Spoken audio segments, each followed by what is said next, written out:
Welcome back to the channel, guys. Today we have another unboxing video. Obviously we have quite a large box, and if we see right there, it's from Thrash Racing. Super excited to unbox this.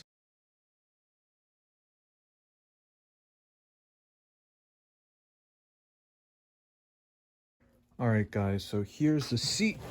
I'm gonna sit it up,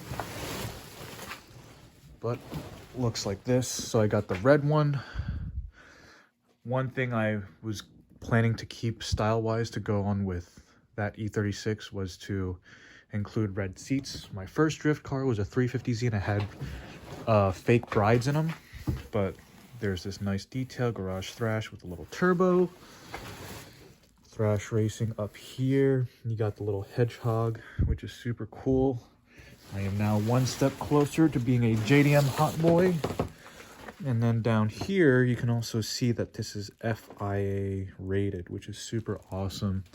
And this also has a sparkly back, kind of like some of the bride seats. But yeah, this looks super awesome. This is the FRP version. The carbon fiber ones have the carbon fiber weave in the back. And down here, you have the bolt holes for the seats. And this is what it looks like on the bottom. Other side is the same way, and then you have this big cushion. But overall, looks really good. Super excited this finally came in. Took about a year. I think I paid $975 for this seat, plus like $200 or $300 for shipping, because this thing is like 20 pounds or whatever. But definitely a necessary upgrade. I always recommend having halos. One of my friends, Rushi, got into an accident at the bank at E-Town, and it was sort of a side impact on the bank.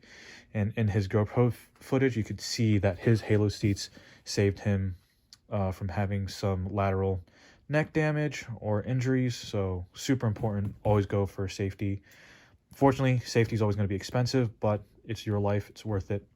Always recommend it. Anyways, thanks for watching, guys. Please comment, like, subscribe. Let me know what you'd like to see next, and stay safe.